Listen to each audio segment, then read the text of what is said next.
في حاجات كتير الناس تقدر تشك فيها، ممكن تشك في الناس، ممكن تشك في نيتهم، ممكن تشك في قراراتك، وساعات ممكن تشك في نفسك، بس في حاجة واحدة عمرك ما تشك فيها: الذاكرة. الو مين معايا؟ اقدر اساعد حضرتك ازاي؟ كان في خناقة حصلت من 3 سنين، كنت عاوز اعرف مين اللي غلطان. بص، هو انا حاولت ادور لك، لقيت نسختين، واحدة بتقول انك مصدوم وواحدة بتقول انك كنت قليل الادب. تاخد انهي؟ لا انا عايز اعرف اللي حصل بالظبط، ما تقلبش من دماغك. والله خد دي وخلاص. مساء الخير، وحشتني. لا النور ده مش عاجبني. الذكريات عندنا كبشر تحسها واخدة ختم النسر، تحسها ورقة رسمية كده طالعة من روحك، حاجة حصلت واتخزنت وكل ما محتاجة نقوم فاتحين الدرج ومطلعينها نبص عليها ونقول حصل. بس المشكلة إن جه العلم كده بكل هدوء قال لنا لا، مش ده اللي حصل يا معلم، او مش شرط يكون ده اللي حصل. الفكره ان مخك اللي انت فاكره امين وصادق وكل الكلام ده، لا، مخك هراي، وهراي موهوب جدا، بيحب يتفنن، بيحب يحكي، وبيحب ساعات يكذب. تخيل كده انك قاعد مع نفسك في ساعه صفا الساعه 2 بالليل 12 بالليل، قعدت تفتكر بقى ايام زمان بقى، وايام بيتكم القديم والحيطه والعفش، تلاقي نفسك فاكر التفاصيل، حتى فاكر نفس لون الحيطه، فاكر صوت معالق المطبخ، وفاكر كل حاجه بالظبط، وانت حاسس انك متاكد. لكن لو قلت لك دلوقتي ان عادي جدا يكون الموقف ده ما حصلش، تقول لي استحاله، ده انا فاكر. انت هتكدبني ولا ايه؟ واخطر جمله في الموضوع كله جمله انا فاكر. علماء النفس اكتشفوا حاجه مهمه جدا مؤخرا، وهي ان ساعات ذكرياتك دي ما تكونش فعلا حقيقيه. كل مره بتفتكر الذكرى في حاجه بتتغير. يعني طبيعه عمل مخك هو ما صورش المشهد 4K وحافظه في دماغك، لا، ده بيقعد يجمع بقى، شويه يجمع الريحه، شويه يجمع الشهور، شويه يجمع المنظر، وبعدين كل مره تفتكر فانت تفتكر حاجه جديده وتقعد تركبها على دي. التركيب ده مش دايما بيكون صح، ساعات بيكون فيك.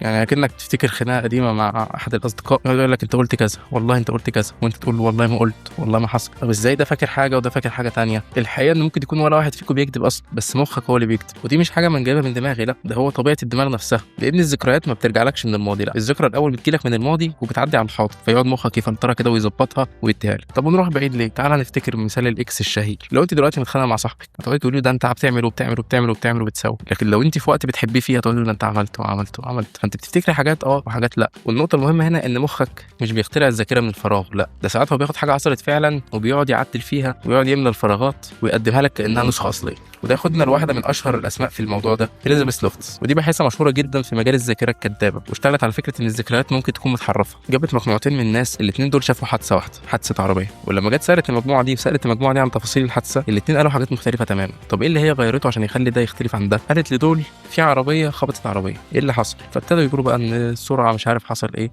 وقالت لدول ان في عربيه، فابتدوا يغيروا في الكلام ويخلوه اخطر شويه، ويقعدوا يقولوا فاكرين والله حصل كده. فازاي بعض الاقاويل بتتغير من مجرد تغيير كلمه واحده؟ انا ما بقولكش انهم مسكوهم عذبوهم ولا مسكوهم ضربوهم ولا عملوا اي حاجه، لا، ده غيروا كلمه واحده بس في السؤال. فتخيل بقى ان حياتك دي مبنيه على كام كلمه، حاجات كتير اختلفت، فبالتالي الذكرى نفسها تختلف. تعال نتخيل طفل صغير عنده حفله عيد ميلاد، حفله العيد ميلاد دي كان فيها تورته وفيها ناس كتير وفيها اغاني شغاله ومش عارف ايه، فهو تصور صوره في عيد الميلاد ده. لما الطفل ده يكبر وبعد 20 سنه الصوره دي تبقى بالنسبه له ذكرى، فيفتكر انه عيط، يفتكر ان التورته وقعت، يفتكر ان خالته حضنته، يفتكر ان الجو كان شتاء، ويفتكر برضه انه تاه شويه ولقوه. لكن الحقيقه اللي كام تفصيله من اللي اتقالت دي فهي هري من الدماغ. وده منطق المخ، ان المخ ما بيحبش النهايات المفتوحه، ما بيحبش الفراغ، فبتبتدي تكمل من عندها. لان انا بتكلم هنا في المثال ده هو شاف صوره بس، صوره في عيد ميلاد، فدي ذكرى ان هو كان في عيد ميلاد. التفاصيل بقى اللي جوه العيد ميلاد دي مخك ابتدى يحشيها لك بقى. وهنا نروح لمفهوم مهم جدا وهو اسمه الميس انفورميشن افكت. يعني المعلومات اللي انت بتسمعها بعد الحادثه بتغير ذكرياتك عن الحادثه. يعني الحدث ده حصل وبعدها حتى حكوه لك بطريقه مختلفه، فانت بعد شويه ما بتبقاش فاكر الحدث نفسه، لا، انت بتبقى فاكر النسخه اللي اتحكت عنه، ودي اكيد حصلت لك. وده مش معناه ان كل الناس كدابه، لا، ده في حاجه اخطر، وهي ان الناس صادقه جدا وهي بتكذب جدا. في اقتباس منسوب لدانيال شاكتر قال ان اللي بيحصل في الذاكره ما بيحصلش ريبلاي، يعني الحاجه ما بتتعادش في مخك، وان الحاجات اللي انت بتفتكرها دي حاجات بتتاثر بمعتقداتك الحاليه وافكارك الحاليه وتجربتك الحاليه. يعني انت ما بتفتكرش الحقيقه، لا، انت بتفتكر تصورك الحالي عن الحقيقه. طب ليه يا حسين مخي بيعمل كده؟ ليه مخي يبقى فيه العيب ده؟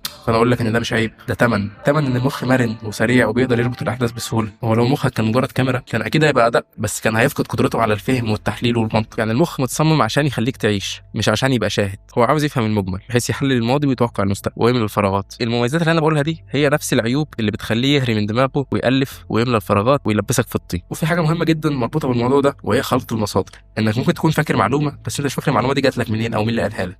ودي حاجه غريبه جدا، لان انت ممكن تكون فاكر مشهد بس انت مش فاكر المشهد ده هل شفته في فيلم، هل حصل في الحقيقه، هل قريته في روايه، ولا حلمت بيه وانت صغير ومتلخبط وفاكره حقيقه. يعني تخيل مثلا ان حد طول طفولتك كان بيقعد يقول لك انت طفل فاشل، انت كنت دايما بتتخانق، انت كنت طفل عنيف. الجمل دي مع الوقت ما بتبقاش مجرد ذكرى في دماغك، دي ساعات بتتحول لجزء من ذاكرتك عن نفسك، فتبتدي الموضوع ما بقاش ذكرى بس، لا، ده بقى تغيير في الهويه. يعني لو جيت سالتك وقلت لك انت مين، ده سؤال كبير جدا، سؤال كبير جدا، وغالبا جوابه في دماغك هيجي لك من الذاكره. هتقول انا شخص حصل له كذا، انا تعرضت لكذا، انا اتظلمت، انا حصل لي انا. طب لو الذكريات الذكريات دي نفسها قدرنا نغيرها، يبقى معنى كده ان صورتك عن نفسك او تعريفك لنفسك دي حاجه مرنه مش حاجه حقيقيه. وده مش معناه ان كل حاجه في حياتك كانت كدبه، لا، ده معناه ان الوصول للحقيقه بالذات عن نفسك اصعب بكتير من اللي احنا بنتخيله. وفي نوع من الذكريات بيكون مخيف جدا، الا وهو الذكريات العاطفيه، لان العاطفه تقدر تقنعك ان الحاجه دي حقيقيه. لان انت مثلا لو قدرت تكدب مخك فعمرك ما هتكدب احساسك، هتقدر تقول انا حاسس بده قوي. وعشان كده بعض الذكريات المؤلمه بتكون مؤلمه في حكيها، مش عشان اصحابها بيكذبوا، لان الالم الحقيقي ممكن يكون مربوط بتفاصيل مش دقيقه، فيبقى الشعور صح حقيقي لكن الذكرى نفسها مش حقيقيه. وده يخلينا نفهم ان ليه موضوع الذاكره داخل بقوه في مجال المحاكم والتحقيقات وفي العلاج النفسي. لان لو ذكرياتك قادره تتغير بتغيير السؤال او بتغيير طريقه استدعائها، يبقى اننا نعتمد عليها لازم يكون في حذر.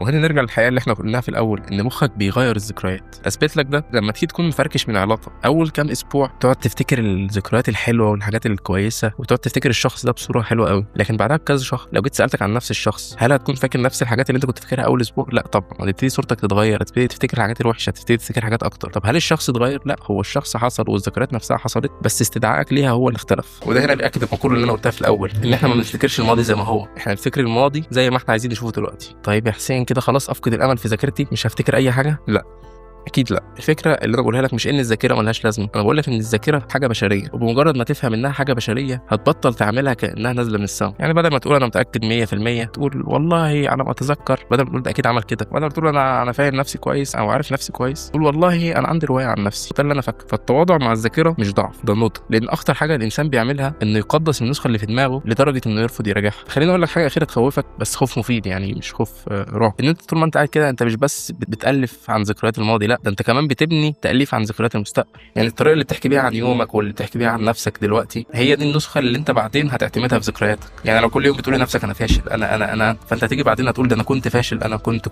فانت دلوقتي انت بتكتب ارشيف لذكريات المستقبل. وعشان كده موضوع الفيديو ما كانش عن الذاكره بس، لا، ده كان عن الهويه، عن معنى انك تعرف نفسك، وعن هشاشه الحكايه اللي كل واحد فينا شايلها عن نفسه. ويمكن اكتر سؤال هيتسال في الحلقه دي مش ان ليه مخك بيخترع ذكريات كدابه، لا، السؤال هو لو مخك قدر يعمل كده يا ترى كم حاجه في حياتك وفي علاقتك بنفسك وفي علاقتك بالاخرين وفي حكمك على الناس مبنيه على ذكريات كدابه وانت لسه مصدق؟ وده سؤال بيوجع جدا بس سؤال جميل، لان اول خطوه ناحيه الصدق الحقيقي مش انك تكون متاكد من كل حاجه، لكن انك تعرف انك ممكن تكون غلط. وده مش اهانه للعقل، لا، دي رحمه، لان الانسان اللي بيعرف ان ذاكرته مش معصومه غالبا هيبقى ارحم بنفسه. وفي الاخر بقى اللي انا عاوز اوصله لك ان مخك مش عدوك ومش كم، يعني هو عمال يالف لك كده في دماغك يكتب لك روايات، بس مشكلته بقى انه ما بيجيش يقول لك بقى بقول لك ايه الحته دي من عندي، والله انا الفت لك ماضي حلو بس الحاجات دي من عندي، هنا نمشيها. لكن تهري كده مع نفسك ما يصحش يعني. فلو سالتني يا حسين انت دلوقتي عاوز توصل لايه، انا بصراحه عاوز اوصل للايك وسبسكرايب. باي باي.